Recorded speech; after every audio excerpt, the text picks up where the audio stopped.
Hi friends, ರುಚಿ ಸಂತೆ ಅಡುಗೆ ಚಾನಲ್ಗೆ ಎಲ್ಲರಿಗೂ ಸ್ವಾಗತ. ನಮ್ಮ ಚಾನಲ್ನ ಸಬ್ಸ್ಕ್ರೈಬ್ ಮಾಡಿಲ್ಲ ಅಂದರೆ ಸಬ್ಸ್ಕ್ರೈಬ್ ಮಾಡಿ. ನಾನಿವತ್ತು ಪೆಪ್ಪರ್ ಚಿಕನ್ ಮಾಡ್ತಾಯಿದ್ದೀನಿ. ಈ ಪೆಪ್ಪರ್ ಚಿಕನ್ನ ಚಳಿಗಾಲದಲ್ಲಿ ಮಳೆಗಾಲದಲ್ಲಿ ಮಾಡಿಕೊಟ್ರೆ ಮನೆಯವರೆಲ್ಲ ತುಂಬ ಇಷ್ಟಪಟ್ಟು ತಿಂತಾರೆ. ಮೊದಲು ಒಂದು ಪ್ಯಾನಿಗೆ 1 ಸ್ಪೂನ್ ಕಾಳುಮೆಣಸು, 1 ಸ್ಪೂನ್ ಜೀರಿಗೆ ಮತ್ತು ಅರ್ಧ ಸ್ಪೂನ್ ಸೋಂಪು ಹಾಕಿ ಮೂರನ್ನು ಸ್ವಲ್ಪನೂ ಎಣ್ಣೆ ಹಾಕ್ತೇನೆ ಒಂದು 3 ನಿಂದ 4 ನಿಮಿಷ ಚೆನ್ನಾಗಿ ಡ್ರೈ ರೋಸ್ಟ್ ಮಾಡ್ಕೊಳ್ಳೋಣ.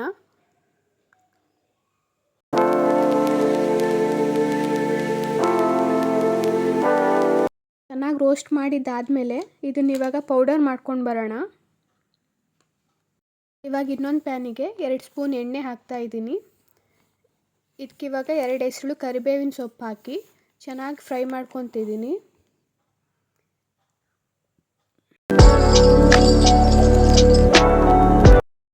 ಇದು ಚೆನ್ನಾಗಿ ಫ್ರೈ ಆದಮೇಲೆ ಒಂದು ಪ್ಲೇಟಲ್ಲಿ ತೆಗೆದಿಟ್ಕೊಳ್ಳೋಣ.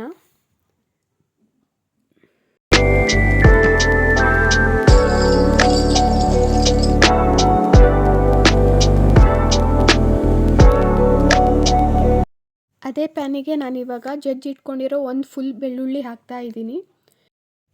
ಬೆಳ್ಳುಳ್ಳಿನ ಗೋಲ್ಡನ್ ಬ್ರೌನ್ ಬರೋವರೆಗೂ ಚೆನ್ನಾಗಿ ಫ್ರೈ ಮಾಡ್ಕೊಳ್ಳೋಣ.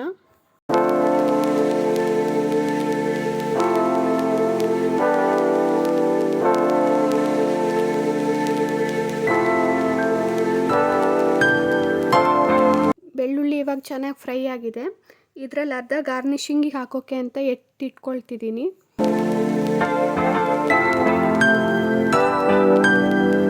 ಇದಕ್ಕೇನೆ ಇವಾಗ 4 ಗುಂಟೂರು ಮೆಣಸಿನ್ಕಾಯಿ ಹಾಕಿ ಇದನ್ನು ಚೆನ್ನಾಗಿ ಫ್ರೈ ಮಾಡ್ಕೊಳ್ಳೋಣ.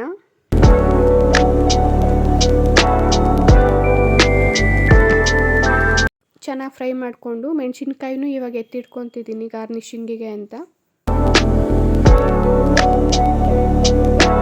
ಅದಕ್ಕೇನೆ ನಾನಿವಾಗ ಈರುಳ್ಳಿ ಹಾಕ್ಕೊತಿದ್ದೀನಿ. ನಾನಿಲ್ಲಿ ಅರ್ಧ kg ಚಿಕನ್ ಮಾಡ್ತಾಯಿದ್ದೀನಿ. ಇದಕ್ಕೆ 2 ಮೀಡಿಯಮ್ ಸೈಜು ಈರುಳ್ಳಿನ ಉದ್ದ ಕಟ್ ಮಾಡ್ಕೊಂಡು ಹಾಕ್ಕೊತಿದ್ದೀನಿ. ಇದಕ್ಕೇನೆ ನಾನಿವಾಗ ಈರುಳ್ಳಿ ಫ್ರೈ ಆಗೋಕ್ಕೆ ಸ್ವಲ್ಪ ಉಪ್ಪು ಹಾಕ್ಕೊತಿದ್ದೀನಿ. ಉಪ್ಪು ಹಾಕಿ 2 ನಿಮಿಷ ಚೆನ್ನಾಗಿ ಫ್ರೈ ಮಾಡಬೇಕು. ಈರುಳ್ಳಿ ಅರ್ಧದಷ್ಟು ಬೇಯಬೇಕು, ಅಷ್ಟು ಫ್ರೈ ಮಾಡಿ. ಇದಕ್ಕೇನೆ ಇವಾಗ 2 ಹಸಿಮೆಣಸು ಹಾಕ್ಕೊಳ್ಳೋಣ. ಹಸಿಮೆಣಸು ನೋಡಿ ಹಾಕ್ಕೊಳ್ಳಿ, ಕಾಳುಮೆಣಸು ಹಾಕಿರ್ತೀವಿ ಅದಕ್ಕೆ.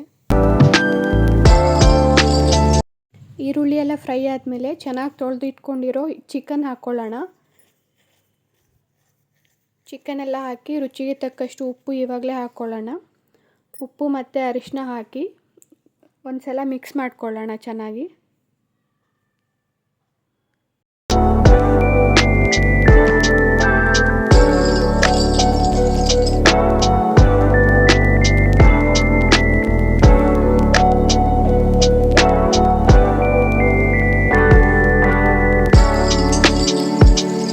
ಮಾಡಿಕೊಂಡು 1 ಸ್ಪೂನ್ ಶುಂಠಿ ಬೆಳ್ಳುಳ್ಳಿ ಪೇಸ್ಟ್ ಹಾಕಿ ಇದನ್ನು ಹಸಿ ವಾಸನೆ ಹೋಗೋವರೆಗೂ ಮಿಕ್ಸ್ ಮಾಡ್ಕೊಳ್ಳಿ.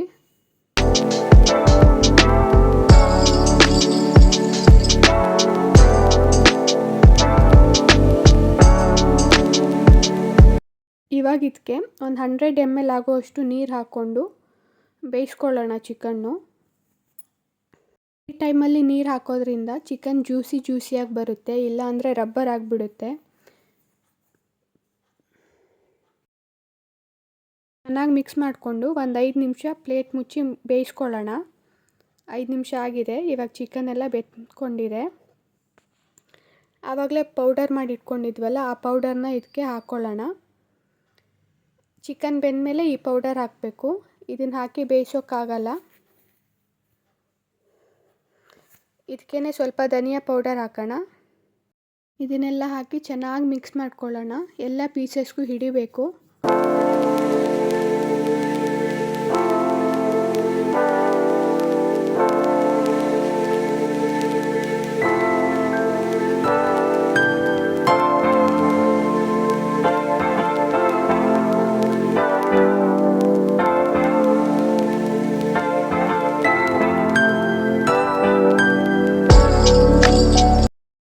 ಇದಕ್ಕೆ ಇವಾಗ ಗಾರ್ನಿಷಿಂಗಿಗೆ ಅಂತ ಎತ್ತಿಟ್ಕೊಂಡಿದ್ವಲ್ಲ, ಮೆಣಸಿನ್ಕಾಯಿ, ಬೆಳ್ಳುಳ್ಳಿ, ಬೇವಿನ ಸೊಪ್ಪು ಅದನ್ನೆಲ್ಲ ಹಾಕಿ ಚೆನ್ನಾಗಿ ಮಿಕ್ಸ್ ಮಾಡ್ಕೊಳ್ಳಿ. ನಾನಿವಾಗ ಇಲ್ಲಿ ಸ್ವಲ್ಪ ಲಿಂಬು ರಸ ಹಾಕ್ತಾ ಇದ್ದೀನಿ. ಇದು ಆಪ್ಷನಲ್ಲು, ನಿಮಗೆ ಬೇಕು ಅಂದರೆ ಹಾಕ್ಕೊಳ್ಳಿ, ಇಲ್ಲ ಅಂದರೆ ಬೇಡ. ಹಾಕಿಬಿಟ್ಟು ಒಂದ್ಸಲ ಚೆನ್ನಾಗಿ ಮಿಕ್ಸ್ ಮಾಡಿ.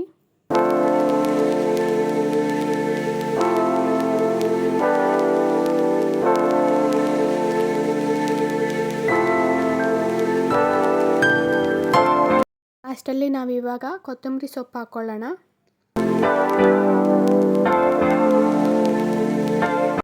ಇದಿವಾಗ ರೆಡಿಯಾಗಿದೆ. ಒಂದು ಪ್ಲೇಟ್ಗೆ ಸರ್ವ್ ಮಾಡ್ಕೊಳ್ಳೋಣ. ಇದನ್ನು ಬಿಸಿ ಬಿಸಿಯಾಗಿರಬೇಕಾದ್ರೇ ಸರ್ವ್ ಮಾಡ್ಕೊಳ್ಳೋಣ. ತುಂಬ ಚೆನ್ನಾಗಿರುತ್ತೆ. ಇವತ್ತಿನ ಈ ರೆಸಿಪಿ ನಿಮಗೆಲ್ಲ ಇಷ್ಟ ಆಗಿದೆ ಅಂತ ಅಂದ್ಕೊತೀನಿ. ಇಷ್ಟ ಆಗಿದರೆ ಸಬ್ಸ್ಕ್ರೈಬ್ ಮಾಡಿ. ನೆಕ್ಸ್ಟ್ ಯಾವ ರೆಸಿಪಿ ಬೇಕು ಅಂತ ಕಮೆಂಟ್ ಮಾಡಿ.